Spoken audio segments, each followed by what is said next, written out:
সবুজে ঘেরা ছোট্ট একটা গ্রাম। চারদিকে ধানের ক্ষেত, মাঝে মাঝে তাল গাছ। নদীর পাড়ে কাশফুল দুলছে। সেই গ্রামেই থাকতো এক গরিব চাষি আব্দুল আর তার স্ত্রী হালিমা। সকালের আলো ফোটার আগে থেকেই আব্দুলের ক্ষেতের কাজে নামতে হতো। সারাদিন ঘাম ঝরিয়ে সে কাজ করত, তবুও ভাগ্য তার সহায় হতো না। সেদিন বিকেল বেলায় ক্লান্ত শরীরে আব্দুল মাঠ থেকে ফিরছিল। তার হাতে ছিল বাঁশের ডালি, তাতে মাত্র কয়েক আঁটি ধান। আব্দুল ঘরে ফিরলে হালিমা হাঁফ ছেড়ে বলল, আব্দুল, এইটুকু ধান দিয়ে কি সংসার চলবে? সারাটা বছর পরিশ্রম করে এমন ফল? আব্দুল মাথা নিচু করে দীর্ঘশ্বাস ফেলে বলল, আমি কি করব হালিমা, মাটি ফসল দিল না। সৃষ্টিকর্তাই জানেন উনি কেন এভাবে পরীক্ষা নিচ্ছেন। দুজনেরই চোখে জল এসে গেল। এরপর আরেক দিন ধান নিয়ে বাড়ি ফেরার পথে রোদে জ্বলছিল মাটি। আব্দুল হাঁটছে ধীরে ধীরে। হঠাৎ পথের ধারে তার চোখে পড়ল এক রোগা হাড় সর্বস্ব ষাঁড়। সেই ষাঁড়টি দুঃখ ভরা চোখ নিয়ে দাঁড়িয়েছিল। আরে, এই ষাঁড়টির তো খুব খারাপ অবস্থা। দেখে তো মনে হচ্ছে বেশ অনেক দিনের অভুক্ত। আব্দুল ষাঁড়টিকে দেখে থেমে গেল। মনে মনে যুদ্ধ শুরু হলো তার। এইটুকুই আমার সংসারের ভরসা। যদি এইটুকু ষাঁড়কে দিয়ে দেই তবে আমরা খালি পেটে থাকবো, কিন্তু এর কষ্টও তো আমি দেখতে পারছি না। আব্দুল আর কিছু না ভেবে সেই ডালির ধানগুলো ষাঁড়ের সামনে রেখে দিল। নাও ভাই, তুমিই খাও, আমি খালি হাতে বাড়ি ফিরি। ষাঁড় ক্ষুধার্ত প্রাণের মতো ধান খেতে লাগলো। আব্দুল শূন্য হাতে হাঁটতে লাগলো। অল্প কিছু দূর যেতেই রাস্তার ধারে এক বৃদ্ধকে দেখা গেল। সে ঠোঁট শুকনো, দম বন্ধ হয়ে প্রায় মারাই যাচ্ছিল।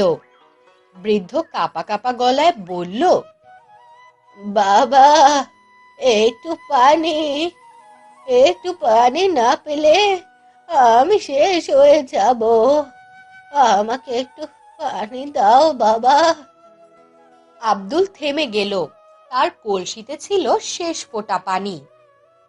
সে নিজের মনে বলল, এই ফোঁটা যদি দিই আমি নিজে তৃষ্ণায় কষ্ট পাবো, কিন্তু মানুষটাকে তো আমি মরতে দিতে পারি না। যাই, বৃদ্ধকে এই পানিটুকু দিয়ে দেই। সে কলসির পানি বৃদ্ধের ঠোঁটে ঢেলে দিল।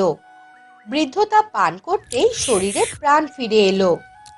হঠাৎ আশ্চর্য রকম ভাবে বৃদ্ধের চেহারা পাল্টাতে শুরু করলো। সাদা দাড়ি চুল বাতাসে মিলিয়ে গেল। শরীর থেকে আলো ঝলমল করতে লাগলো। আব্দুল অবাক হয়ে দেখলো তার সামনে দাঁড়িয়ে আছে এক অপূর্ব সুন্দর পরী। পরী মৃদু হেসে বলল, আব্দুল, তুমি প্রাণের ক্ষুধা মেটালে, মানুষের জীবন বাঁচালে। তোমার দয়ার জন্য আমি তোমাকে আশীর্বাদ দিচ্ছি। আব্দুল ভয়ে কেঁপে উঠল। সে ভয় পাওয়া গলায় বলতে থাকলো, আপনি কে? আপনি কোথা থেকে এলেন? পরী উত্তর দিল, আমি আকাশলোকের পরী।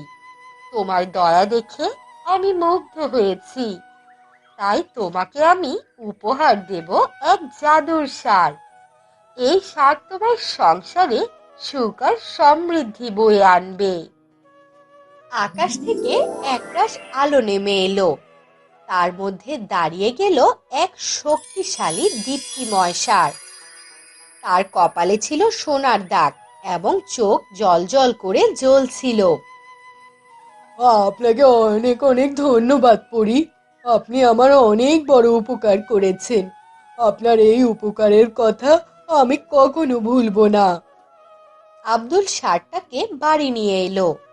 সেদিন থেকে আশ্চর্য সব ঘটনা ঘটতে শুরু করলো। ষাঁড় যখনই মাঠে হেঁটে যায়, শুকনো জমি সবুজ হয়ে ওঠে। ধান গাছ দ্বিগুণ হয়ে বড় হয়ে যায়। এক রাতেই খালি গোলা ভরে যায় ধানে। হালিমা বিস্ময় নিয়ে আব্দুলকে বলে, আব্দুল, এ যেন অলৌকিক। সৃষ্টিকর্তা আমাদের দয়ার প্রতিদান দিয়েছেন। ষাঁড়টাকে তারা নিজের সন্তানের মতো যত্ন নিতে লাগলো। প্রতিদিন সকালবেলা হালিমা তার গলায় মালা পরিয়ে দিত, আব্দুল খাওয়াতো দুধ ভাত। ধীরে ধীরে গ্রামের মানুষ খেয়াল করলো আব্দুলের ঘরে অভাব নেই, খেতে সোনালী ধান এবং তার ঘরেও অনেক খুশি। গ্রামের ধনী লোক হাসেম এসব দেখে বেশ হিংসায় জ্বলতো। সে একদিন বন্ধু আব্দুলের কাছে এসে বলল, বন্ধু, তোমার শার্টটা আমাকে দাও, আমি তোমাকে মোটা টাকা দিব। আব্দুল হেসে জবাব দিল, না হাসেম ভাই, এই সার আমার জীবনের ভরসা, আমি এটাকে বিক্রি করতে পারবো না। হাসেম দাঁতে দাঁত চেপে আব্দুলকে বলল, দেখো, পরে কিন্তু আফসোস করো না। এরপর হাসেম নানাভাবে আব্দুলের কাছ থেকে তার শার্টটি নেয়ার চেষ্টা করতে লাগলো, কিন্তু আব্দুল তার কথাতেই অটল ছিল। তাই একদিন হাসেম দুষ্টু বুদ্ধি আটলো। তারপর এক রাতে হাসেম চুপি চুপি আব্দুলের গোয়াল ঘরে ঢুকলো। আজ এই সার আমি চুরি করে আমার করে নিয়ে যাব। হি হি হি হি হি। কিন্তু হাসেম যখনই ষাঁড়কে বেঁধে নিতে লাগলো, ষাঁড়ের চোখ লাল হয়ে উঠল। ষাঁড়ের এক গর্জনে পুরো গ্রাম কেঁপে উঠল।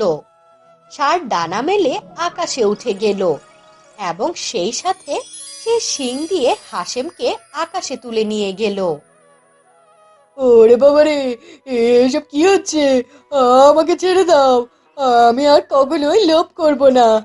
এই আব্দুল ভাই, আমাকে বাঁচা, আমাকে বাঁচা আব্দুল ভাই, তোর ষাঁড় আমাকে মেরে ফেলবে। গ্রামবাসী এইসব দেখে ভয়ে চিৎকার করতে লাগলো। সকালের আলো ফুটতেই সবাই দেখলো হাসেম আর এই গ্রামে নেই। ষাঁড় তাকে বিদেশের কোনো এক অজানা দেশে ফেলে এসেছে। সেদিনের পর থেকে গ্রামবাসী কেউ আর কখনোই কোনো লোভ করেনি।